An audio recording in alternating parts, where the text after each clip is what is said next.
আমি আমার রাজ্যের মুখ্যমন্ত্রীকে বলতে চাই, আপনি কি চাইছেন?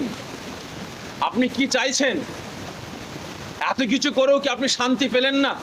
আজকে মসজিদের মাইক খুলতে হচ্ছে। ছি ছি ছি ছি ছি, আপনারা কাপুরুষের মতো কাজ করছেন।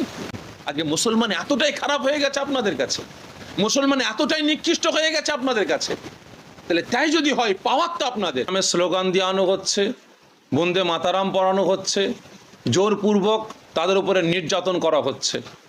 আজকে বাংলায় এই অরাজকতা আসছে কেন? আপনাদের মাধ্যম দিয়ে আমি আমার রাজ্য সরকারের কাছে জানতে চাইছি। আপনারা তো ঘোষণা করেছিলেন, আপনারা আওয়াজ তুলেছিলেন যে আমরা পরিবর্তন চাই। তা বলে কি আপনাদের এই পরিবর্তন যে আজকে পশ্চিম বাংলায় বিশেষ করে মুসলিম সমাজটাকে টার্গেট করে আপনারা একের পর এক আইন পাস করছেন মুসলিম সমাজটাকে রাস্তায় নামানোর জন্য, মুসলিম সমাজটাকে ক্ষিপ্ত করার জন্য? আপনারা কি টার্গেট নিয়েছেন? আমি সাধুবাদ জানাবো এই পশ্চিমবাংলার মুসলমান ভাইদেরকে যে আপনারা আজকে ঠান্ডাভাবে আপনারা কাজ করছেন। কারণ সবথেকে বড় জিনিস, নতুন সরকার আসার পরে আমরা দেখতে পাচ্ছি মুসলিম সমাজটাকে শেষ করার জন্য, মুসলিম সম্প্রদায়কে টার্গেট করে তাদেরকে দমাবার জন্য একের পর এক আইন লাগু করা হচ্ছে। মুসলিম সমাজটাকে রাস্তায় নামাবার জন্য প্রথম করলো কি, গরু খাওয়া বন্ধ, যাতে মুসলমান রাস্তায় নামে, মুসলমানদের অ্যারেস্ট করে জেলে ভরা হবে। সেটা কামিয়াবি হলো না। তারপরে করলো নামাজ পড়া বন্ধ, রাস্তায় নামাজ পড়া বন্ধ করলো, ভাবলো মুসলমান রাস্তায় নামবে, তাতেও তারা কামিয়াবি হলো না। তা একের পর এক আইন পাশ করে এখন আবার নতুন করে করলো কি, তসলিমা নাসরিনকে পশ্চিমবাংলায় নিয়ে আসলো। কেন না, তসলিমা নাসরিন একটু মুসলিম বিরোধী কথাবার্তা বলে, ইসলাম বিরোধী কথাবার্তা বলে, তাকে নিয়ে আসা হোক। আজকে তসলিমা নাসরিন যখন পশ্চিমবাংলায় আসলো, আসার পরে আমরা ভেবেছিলাম হয়তো এই নতুন সরকার আসলো, আসার পরে যে আমার রাজ্যের উন্নয়ন হবে, কিন্তু তা না করে তসলিমা নাসরিনকে নিয়ে এসে মুসলিম সমাজটাকে এটা দমিয়ে সুরসুরি দিয়ে আজকে এখান থেকে চলে গেল। আজকে সেই তসলিমা নাসরিন পশ্চিমবাংলার মাটিতে দাঁড়িয়ে দাঁড়িয়ে আজকে ঘোষণা দিল কি, মসজিদ মাদ্রাসায় সন্তানরা শিক্ষা দেওয়া হয়, মসজিদ মাদ্রাসা বন্ধ করা হোক। আজকে আমার মনে হয় এই তসলিমা নাসরিন ইন্ধনে আজকে আমার রাজ্য সরকার আজকে উঠে পড়ে লেগেছে যে মসজিদ মাদ্রাসাগুলোকে বন্ধ করার জন্য। আজকে আমরা দেখতে পাচ্ছি গত কয়েকদিন ধরে আমাদের কাছে রাজ্যের বিভিন্ন জায়গা থেকে, বিভিন্ন জেলা থেকে, বিভিন্ন গ্রাম থেকে ফোন আসছে যে জোরপূর্বক মসজিদের মাইকগুলো খোলানো হচ্ছে। কেন? কেন? ভারত স্বাধীন হওয়া থেকে নিয়ে আজ পর্যন্ত কোনো সম্প্রদায়ের মানুষের আজকে মাইকের আওয়াজটা শব্দ দূষণ হলো না, কারোর অসুবিধা হলো না। আর আজকে পশ্চিম বাংলায় নতুন সরকার আসার পরেই মাইকের সাউন্ডটা আজকে সকলের জন্য অসুবিধা হয়ে গেল। মসজিদের মাইক খুলতে হবে, মন্দিরের মাইক খুলতে হবে, গির্জার মাইক খুলতে হবে। এখনো পর্যন্ত আমার রাজ্যের কিছু কিছু ব্যক্তিরা দেখছি তারা অন্ধের মতো, তারা আজকে এই মানসিকতার সাথে যুক্ত হয়ে গিয়ে আজকে তারা উঠে পড়ে লেগেছে। তারা মসজিদের মাইকগুলো খোলানো করাচ্ছে, মন্দিরের মাইকগুলো খোলানো করাচ্ছে, গির্জার মাইকগুলো খোলানো করাচ্ছে। কেন? আজকে আমি আমার রাজ্যের জনগণের কাছে আমি জানতে চাইছি, আমি প্রত্যেকের কাছে আমি অনুরোধ করে বলছি, আপনারা কি এতটাই বোকা?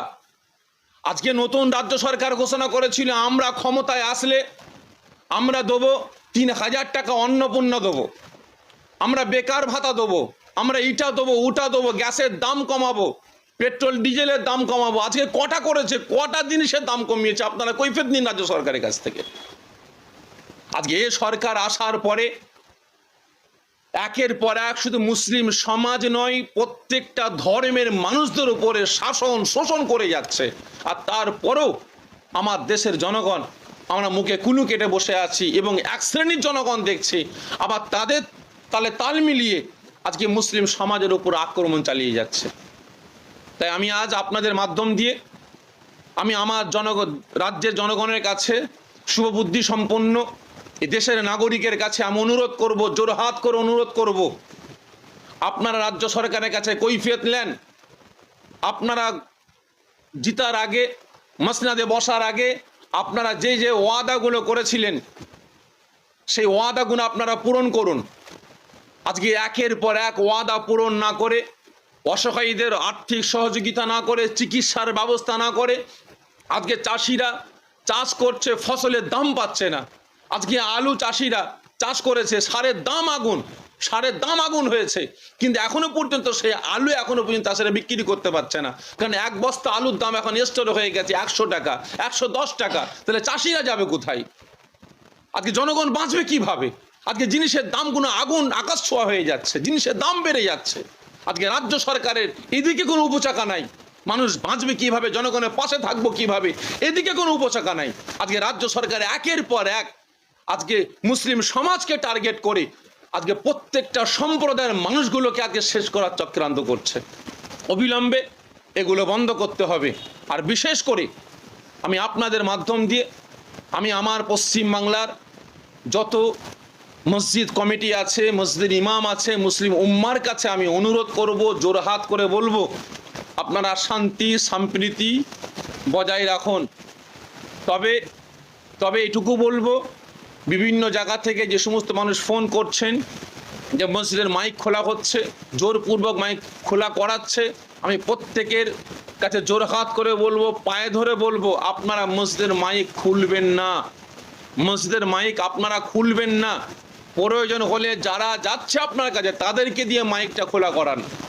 মহামান্য আদালতের রায় যে শুধু পশ্চিম বাংলা নয়, সারা ভারতবর্ষ জুড়ে আপনার বাণিজ্যিক এলাকায় 65 ডেসিবেল, রাতে হচ্ছে 55 ডেসিবেল, শিল্পাঞ্চল এলাকায় 75 ডেসিবেল, রাতে হচ্ছে 70 ডেসিবেল, আবাসিক এলাকায় আপনার দিনে হচ্ছে 55 ডেসিবেল, রাতে হচ্ছে 45 ডেসিবেল, সাইলেন্ট জোন দিনে হচ্ছে 50 ডেসিবেল, রাতে হচ্ছে 40 ডেসিবেল। আমরা সেই আইন মেনে আমরা প্রত্যেকে আমরা মাইকের সাউন্ডটা বাজাবো। প্রয়োজন হলে আমরা আরও সাউন্ড কমিয়ে দেবো। যেখানে 70 ডেসিবেল কথা হয়েছে সেখানে আমরা 50 ডেসিবেল করব। যেখানে করা হয়েছে 45 ডেসিবেল সেখানে আমরা 40 ডেসিবেল করব। কিন্তু মাইক আমরা খুলবো না। যারা প্রয়োজন মনে করবে তারা এসে মাইকটা খুলুক। এবং প্রত্যেকটা মসজিদ কমিটি সহ ইমামের কাছে আমি অনুরোধ করব, যারা খুলতে আসবে তাদের কাছে আপনারা কৈফিয়ত নিন যে আপনারা মাইক খুলতে আসছেন, আপনার কাছে কি নোটিশ আছে। কারণ আপনার আদালতের কোনো রাইট দেয়নি, আদালত কোনো পাওয়ার দেয়নি যে পুলিশ প্রশাসন গিয়ে মাইক খোলাবে। এ পাওয়ার কিন্তু আদালত দেয়নি। সাউন্ড কমাবার জন্য আদালত আদেশ দিয়েছে, আমরা সেই আদেশ আমরা মেনে চলবো। দেখেন, সব থেকে বড় জিনিস হচ্ছে আমার বর্তমান রাজ্য সরকার